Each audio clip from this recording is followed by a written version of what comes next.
Good morning, everyone. Let's start with the second session of the accounting terms. So today we are going to discuss some more terms which are going to be used in accounting. So let's start with the first term today. And the first term that we have already discussed yesterday was transaction. So as we are already aware that transaction means any financial event which is taking place, and it has to be financial in nature because only then it will be recorded in the books of accounts.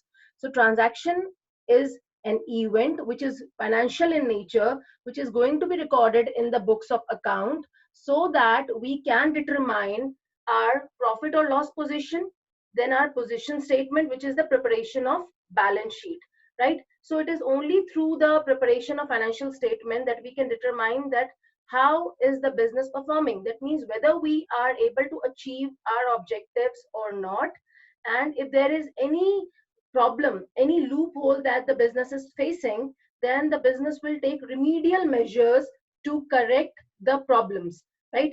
So that the business can earn profit again. So that is the primary objective of any business that we have. And through transaction, which is monetary in nature, we are going to actually we are going to prepare our accounts using those transactions and declare the results to the parties interested. Okay, so this was transaction. This is something which we have already covered.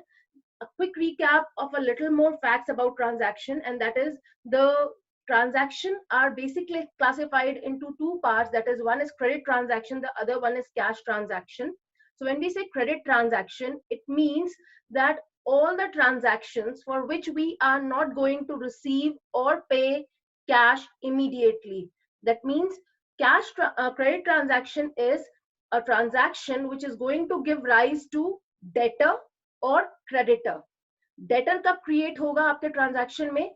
जब आप किसी को credit में cell करेंगे. That means आपने cell किया मगर cash receive नहीं किया इमीडिएट बेसिस पे, तो जो पार्टी क्रिएट होती है आपके लिए उसे कहा जाता है डेटर, और वो डेटर बनता है आपके लिए करंट एसेट. तो मैंने आपको पहले ही भी बताया था, मैं फिर से रिपीट कर रही हूँ कि करंट एसेट वो एसेट होता है जिसको हम रियलाइज कर सकते हैं with in a period of 1 year in cash, right? मतलब हमको कैश 1 साल के विद इन रिसीव हो जाएगा. This is what we expect. So this is debtor when we enter into credit sales transaction. On the other hand, अगर आप अपने supplier से क्रेडिट में परचेज कर रहे हैं तो आपके पास जो पार्टी क्रिएट होगी वो होगी क्रेडिटर. मतलब सप्लायर जिससे आपने गुड्स परचेज किए या अमाउंट बोरो किया, the party which is going to get created in that case is called creditor, right? So creditor is just like debtor. Creditor is a current liability because it is an obligation wherein we have to pay. So it is a current liability which is again going to find its place in balance sheet. Okay, तो ये मैंने आपको बताया credit transaction के बारे में जहां पे आपको कैश इमीडिएटली नहीं मिला. दूसरा ट्रांजैक्शन जो हमने कल किया था वो है कैश ट्रांजैक्शन. कैश ट्रांजैक्शन का मतलब होता है ऐसा कोई भी ट्रांजैक्शन जिसमें या तो सेल हो रही है या परचेज हो रही है मगर इमीडिएट बेसिस पे आप कैश पे कर देते हैं या कैश रिसीव कर लेते हैं. मतलब any transaction which is coming to an end at the moment when it is created or when it is getting originated. So that is called cash transaction. Okay, so this is transaction which we have covered yesterday. Second term which we are going to start today is an event. Now what is an event? So event means any transaction which we are incurring, what is it going to result into? That means अगर मैं कहूँ कि मैंने 4 credit purchases किए और 4 cash purchases किए, तो finally मेरा टोटल परचेज कितना बना? That is cash purchase plus credit purchase. तो ये जो मेरा टोटल परचेज मैंने निकाला, that is an event. That means event is the net result of any transaction which is taking place, right? अब मैं आपको जो मैंने कल आपको बुक फॉरवर्ड की थी पीडीएफ कॉपी डीके गोयल की, अब हम उस बुक को रेफर करेंगे. I am going to share the screen now. Please refer to the question which is shown in the event explanation.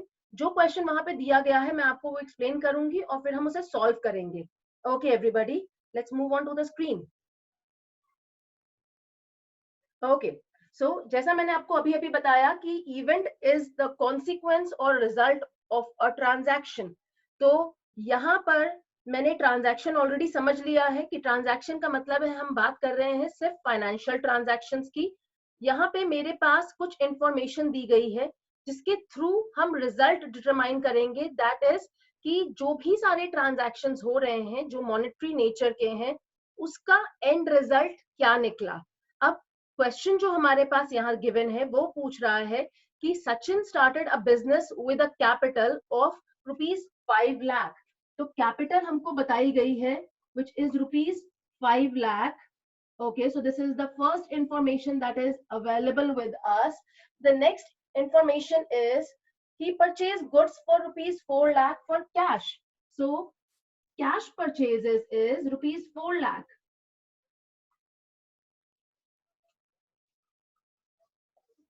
Okay, what is the next information which is given? And sells 3/4 of the goods for 3,80,000. Sales कितनी है? Sales है 3/4 of 4 lakh, जो कि हमारे पास आएगा 3 लाख. सो 3 लाख की goods को बेचा गया है और उसे बेचा गया है 3,80,000 रुपीज में.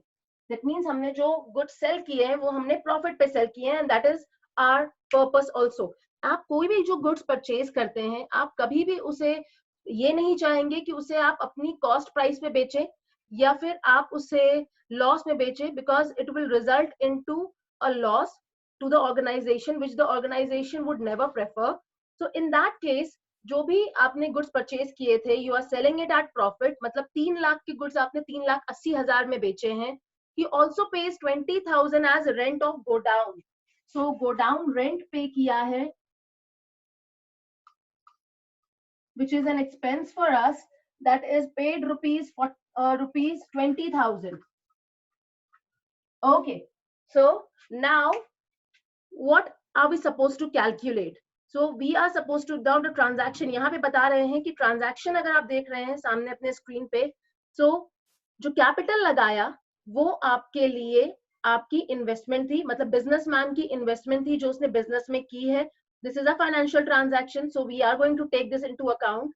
गुड्स परचेज किए 4 लाख रुपीस के, कैश में परचेज किए हैं तो ये कैश ट्रांजैक्शन है, ये भी हम कंसिडर करेंगे.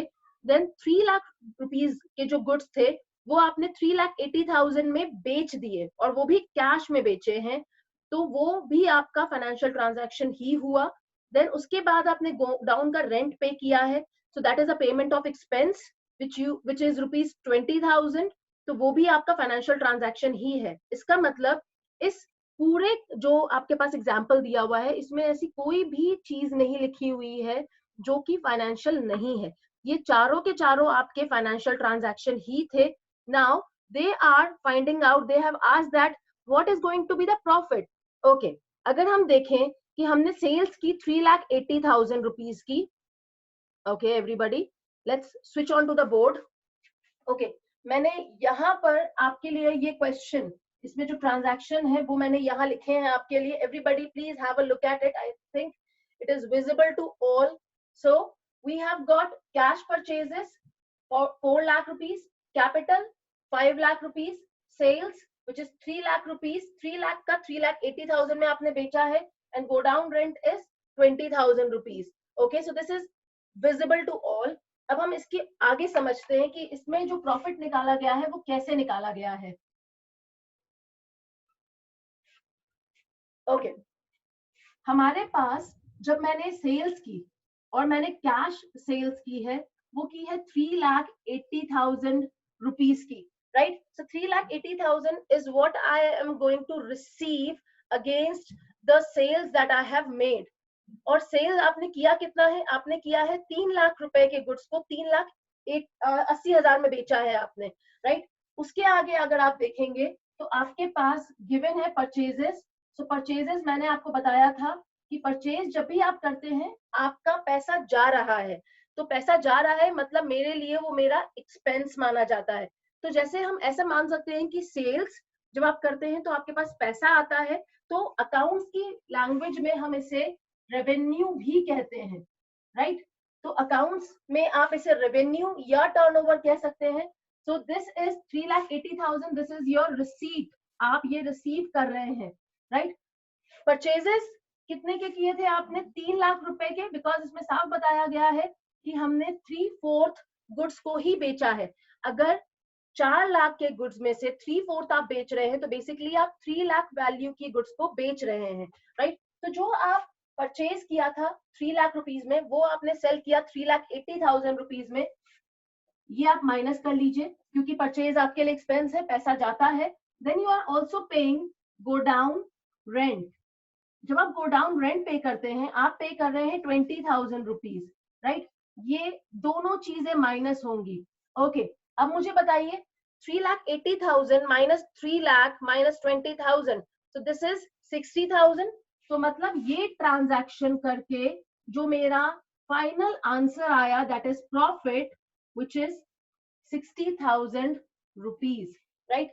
60,000 रुपीज का प्रॉफिट अर्न किया गया है by selling the goods worth rupees 3 lakh for rupees 3,80,000, और रेंट भी आप पे करेंगे तो वो भी आपके लिए एक्सपेंस है, तो आपने रेंट पे किया 20,000 rupees. So the profit that you are going to earn on this transaction, on this set of transaction is 60,000 rupees. और ये जो आपका आंसर आया, इसको हम कहेंगे event. That means event is the outcome of all the transaction that any business has entered into. I hope this is clear to all, right? Okay, everybody, now let's move on to the next concept. So this was the meaning of event. Now we have completed transaction and we have completed event. So let's move on to the next concept which we are going to discuss in the chapter.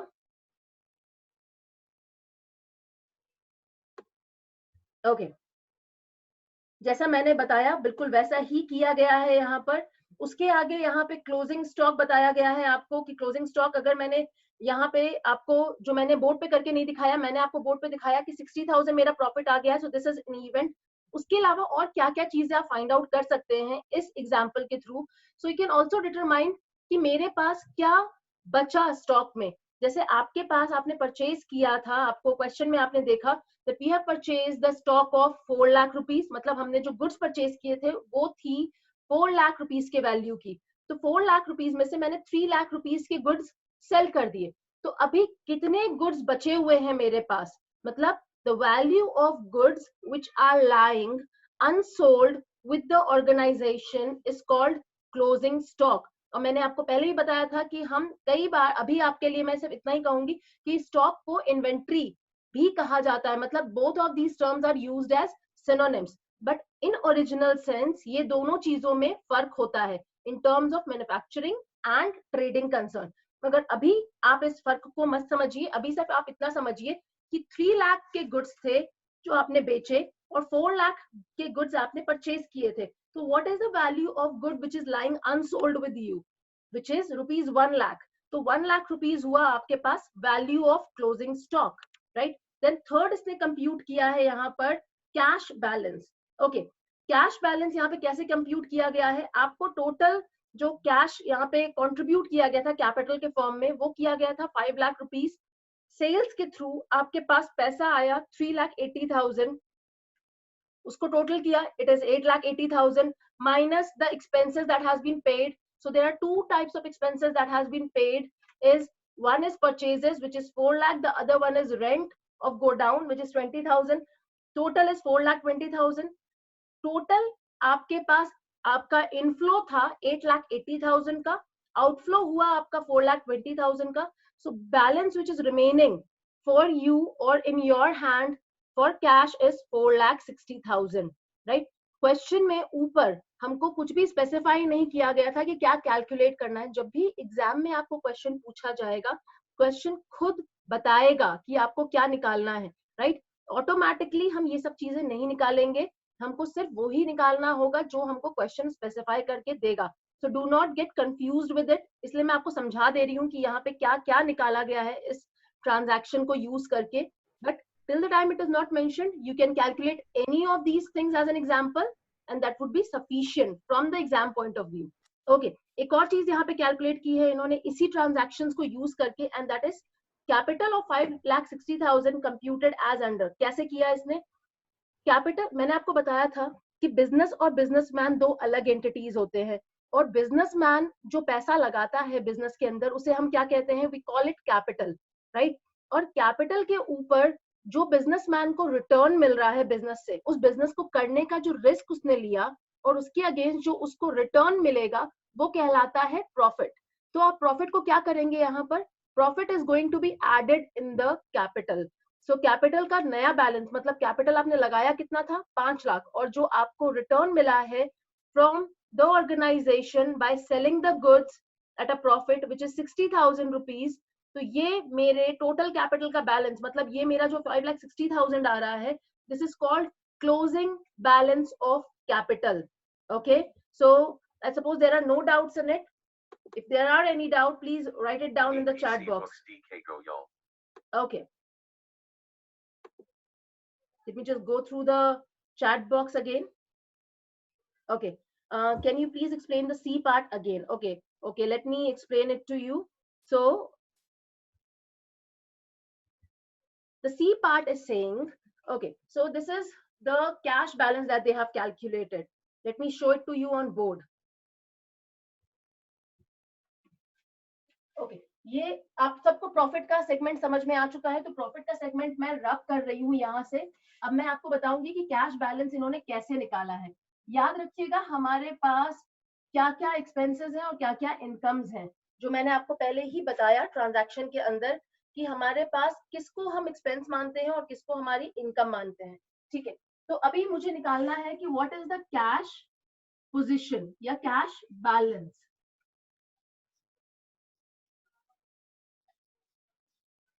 Question फिर से पढ़ेंगे शुरू से. हमें बताया गया कि हमको कैपिटल, मतलब बिजनेस में बिजनेसमैन ने कैपिटल इंट्रोड्यूस किया, और वो कितना इंट्रोड्यूस किया है? कैपिटल आया आपके पास ₹5 लाख का.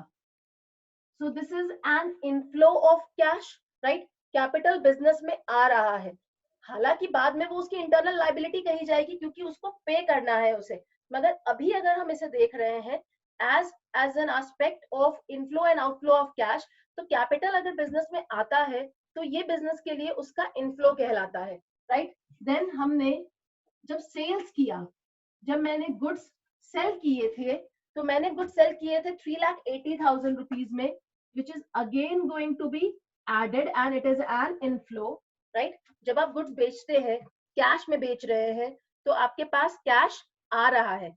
अभी मैं यहाँ पे आपको एक इंपॉर्टेंट बात बताऊंगी.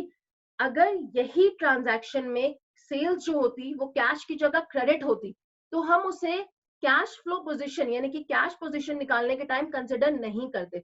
और क्यों नहीं करते कंसिडर? बिकॉज जब मैंने सेल किया तो मुझे कैश नहीं मिला, मेरे डेटर्स क्रिएट हो गए. तो जहां वो क्रेडिट ट्रांजैक्शन का पॉइंट आता है, वहां पर हम इस सेल्स को ऐड नहीं कर सकते, मतलब हम उसको एज एन इनकम तब तक नहीं दिखा सकते, एज अ कैश इनकम तब तक नहीं दिखा सकते जब तक हमें कैश रियलाइज नहीं हो जाता. तो जब कैश रियलाइज होता तो हम कैश सेल्स नहीं लिखते, उसे हम लिखते कलेक्शन फ्रॉम डेटर्स, मतलब डेटर से पैसे मिल चुके हैं, राइट. पर अभी यहाँ पे इस क्वेश्चन के लिए, because this was cash sales, so हमने कैश फ्लो पोजीशन निकालने के लिए सेल्स को एज इट इज ऐड कर दिया है. देन टोटल इसका बना मेरे पास, it is 5 and 3 8,80,000. So this is my inflow of cash, right. अब हम माइनस करेंगे जानने के लिए कि मैंने क्या क्या पे किया. So I have paid for cash purchases. So for cash purchases we have paid ₹4 lakh, क्योंकि टोटल परचेजेस मेरी 4 लाख रुपीस की थी, राइट. और क्या पे किया? और हमने पे किया गो डाउन रेंट ₹20,000, राइट. तो ये जो मैंने पे कर दिया, इसका टोटल कितना बना? इसका टोटल बना मेरा 4,20,000. तो नेट कैश बैलेंस क्या आएगा मेरे पास? Net cash balance will be 8,80,000 minus 4,20,000, right. तो ये हम करेंगे, so this is 60,000 and 4 lakh. So it is 4,60,000, which is my closing cash balance as on date, right? तो ये मेरा हुआ part C का explanation. I hope there is no further confusion in any of the point that we have just discussed. If there are any, you can write it down in the chat box.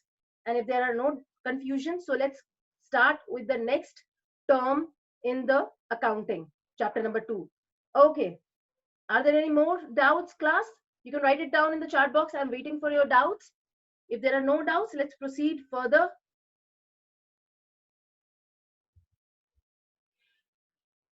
Okay, so since there are no doubts further, so let's move on to the next set of next item. Let's move on to the next term, and which is account. Okay, अब account बताने के लिए मुझे आपको काफी सारी चीजें समझानी पड़ेंगी. Account ऐसा एक टर्म नहीं होता जो आप बहुत डायरेक्टली समझ लेंगे. इसमें काफी कुछ चीजें जुड़ी हुई होती हैं. तो एक काम करते हैं, अभी मैं आपके लिए इस चैप्टर का यहीं पे ब्रेक कर रही हूँ, और इस चैप्टर में जो मैं अकाउंट समझाऊंगी उसको मैं को रिलेट करूंगी आपके दूसरे चैप्टर्स के साथ, जिसके अंदर हम पढ़ते हैं हमारे types of account, that is nature of accounts and the rules of debit and credit. क्योंकि ये अकाउंट जो टर्म है वो छोटा सा टर्म नहीं है. वो दिखने में आपका छोटा दिख रहा है, मगर उसमें बहुत सारी चीजें इंक्लूडेड है which is going to be used for the preparation of account. So let's start with all that segment जो हमको यहाँ पे अकाउंट समझने के लिए जानना जरूरी है. Okay, so let me take the topic to the next chapters. So we are going to complete all those topics related to account first, and then we are going to move to the next item in the list of these terms. Okay, so let's start with accounts. I hope this is clear to all. So I'm going to rub this off, and let's start with what is account.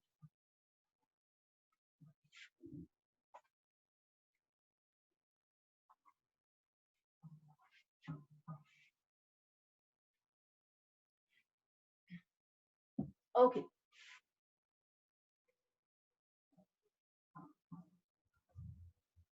Okay. So accounts जब हम बात करते हैं तो accounts का मतलब होता है general, जो हम बोलते हैं वो होता है account is a T-shaped format for recording the transactions, that is financial transaction that any business is entering on day-to-day basis, right? यानी कि हर दिन जो भी ट्रांजैक्शन आप कर रहे हैं बिजनेस के अंदर, जिसको कि हम बिजनेस की बुक्स में रिकॉर्ड करते हैं, यानी कि हम जर्नल में रिकॉर्ड करते हैं, उसके लिए हम अकाउंट बनाते हैं, right? So it is a T shape statement, T shape account. तो टी शेप क्यों बोला जाता है? Because this is T, right? And now we are going to make the format. So it is date, particulars, journal folio,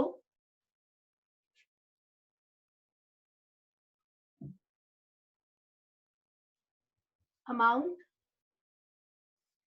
then again date, particulars, journal folio and amount. Okay, so ये मेरे account का T shape account का format हुआ. Okay, ये T shape account का format है. मैं फिर से इसके कॉलम्स रिपीट कर रही हूँ. First one is date, particulars, journal folio, amount. Then again repeat the same thing, date, particulars, journal folio and amount. अब मैं इन सब का मतलब समझा देती हूँ. सबसे पहले आपको डेट का मतलब है इस कॉलम में वो डेट लिखी जाएगी, इस कॉलम में या फिर इस कॉलम में, दोनों कॉलम्स में वो डेट लिखी जाएगी जिस दिन ट्रांजैक्शन एक्चुअली हुई थी. मतलब जो डेट आपने रिकॉर्ड की हुई है जर्नल के अंदर उस ट्रांजैक्शन को रिकॉर्ड करने के लिए, वही डेट सेम यहाँ पे रिफ्लेक्ट करेगी, either in the debit column और in the credit column. Okay, तो हम ऐसे समझ सकते हैं कि एक साइड ये जो मेरा है ये मेरा डेबिट साइड है, ये वाला जो साइड होता है वो मेरा क्रेडिट साइड होता है. ओके, तो ये हो गया date column. Next is particulars. Now particulars का मतलब हुआ कि जिस ट्रांजैक्शन को मैंने रिकॉर्ड किया है उस जर्नल एंट्री के अंदर मेरा ये अकाउंट किस साइड से इफेक्ट हो रहा था, उसका ऑपोजिट साइड हम रिकॉर्ड करते हैं. जैसे मैं आपको एग्जांपल से समझाती हूँ. मान लेते हैं ये मेरा कैश अकाउंट है, राइट। ये कैश अकाउंट है। अब मैं आपके सामने कुछ जर्नल एंट्री लिखने वाली हूँ, आप उसको अभी सिर्फ समझिए कि मैं कैसे रिकॉर्ड करती हूँ उसको अकाउंट के अंदर। Okay, so if I am writing a journal entry, cash account debited to sales account, date ले लेते हैं 22 अप्रैल 2020, अमाउंट इज 10,000, राइट। एक और ट्रांजैक्शन ले लेते हैं, purchases account debited to cash account, amount is 5,000, या फिर 6 कर लेते हैं थोड़ा सा इसको इजी करने के लिए, 6,000, and let's take the date as 23 April. Okay, ये मैंने दो ट्रांजैक्शंस आपके सामने लिखी है, दो ट्रांजैक्शंस की जर्नल एंट्री आपके सामने मैंने लिखी है। The first one is sales transaction, cash sales हो रही है, वहां पे मैंने उसको रिकॉर्ड किया है। दूसरा ट्रांजैक्शन मेरी कैश परचेजेस का है, यहाँ पे मैंने इसको रिकॉर्ड किया है। ओके, ये जर्नल एंट्री कैसे बनी वो मैं आपको तब समझाऊंगी जब मैं आपको पढ़ाऊंगी that what are the various nature of account which are available and what are the various rules of accounting which are to be taken into consideration for passing any journal entry.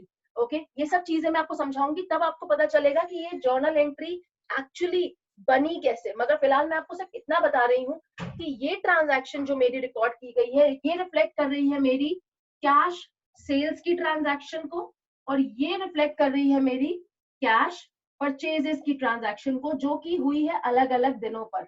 Okay, अब हम सीखते हैं यहाँ पर कि जब मैंने इन्हीं दोनों ट्रांजैक्शन की जर्नल एंट्रीज को पोस्ट करना है लेजर में, जो हम डालते हैं जर्नल एंट्रीज को, रिकॉर्डेड जर्नल एंट्रीज को जब हम अकाउंट में डालते हैं तो उस प्रोसेस को कहते हैं पोस्टिंग, राइट। तो ये जो हम पोस्टिंग करने वाले हैं वो कैसे करेंगे हम देखते हैं यहाँ पर। Okay, so cash account debited to sales, ये लिखा हुआ है यहाँ पर।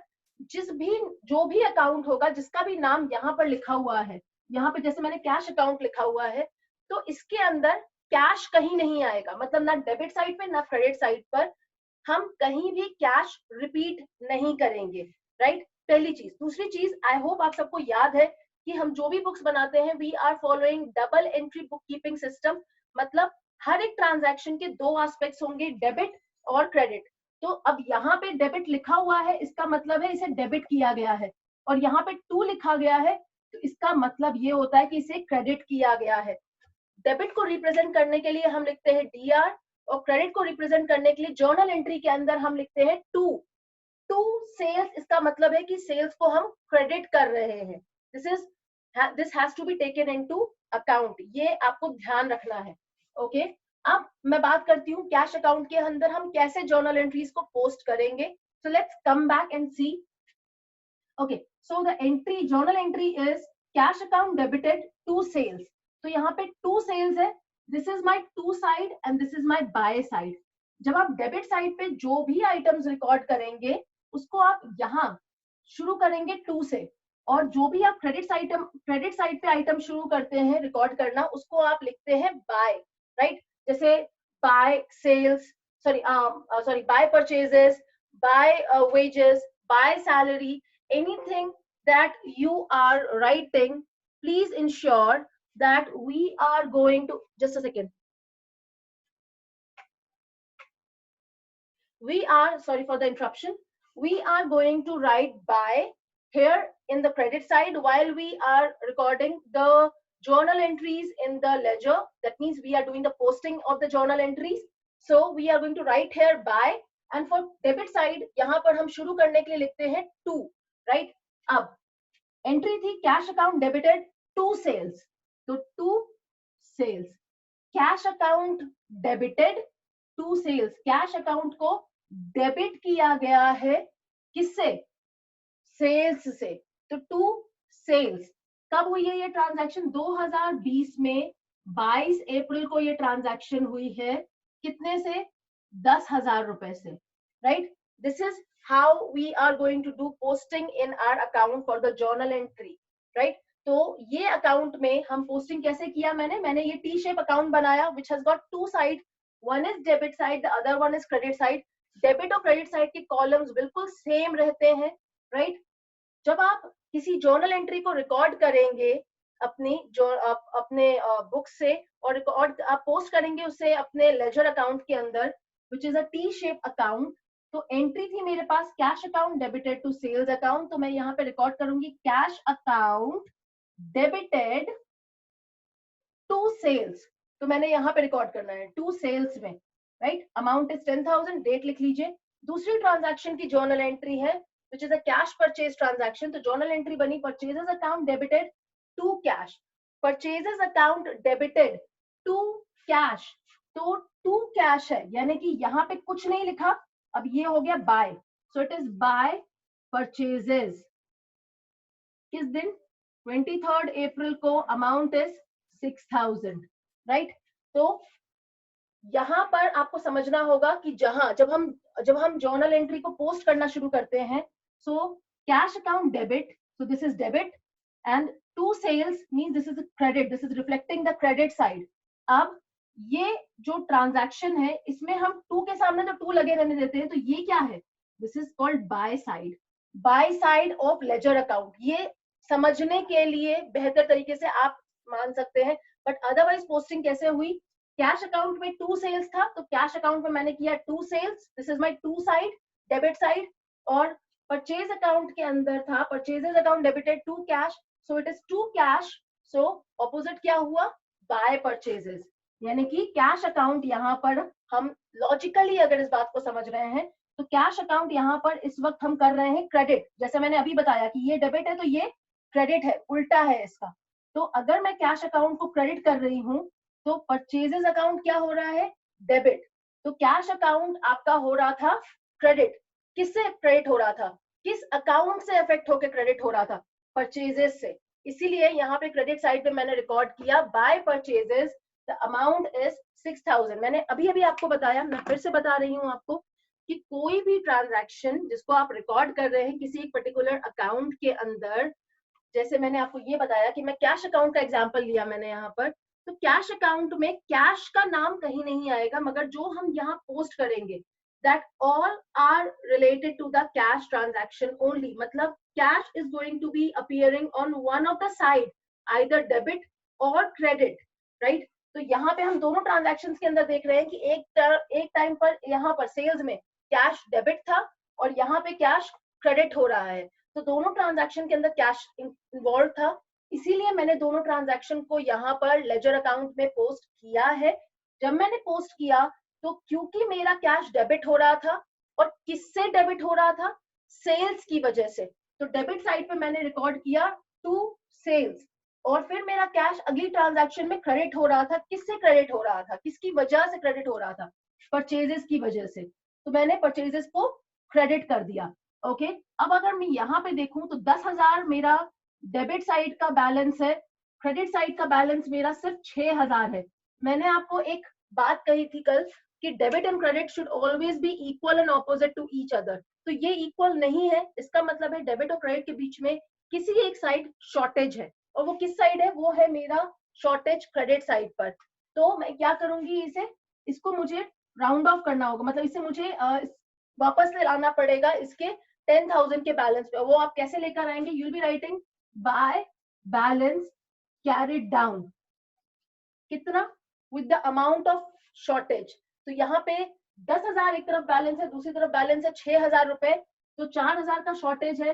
4,000 का शॉर्टेज आप फुलफिल कीजिए and right it down by balance carried down, और यहाँ पे टोटल बैलेंस लिखिए 10,000, right? So this is how we post the journal entry in the book of accounts called ledger. I hope there are no doubts in it. मैं आपको journal folio का मतलब समझा देती हूँ, जिसमें हमने कुछ नहीं किया यहाँ पर। जर्नल फोलियो का मतलब होता है, मैंने आपको बताया था हर एक ट्रांजैक्शन को जब आप रिकॉर्ड करते हैं जर्नल में, तो वो आता है आपके सब्सिडरी वो आता है आपके पास सोर्स डॉक्यूमेंट के थ्रू।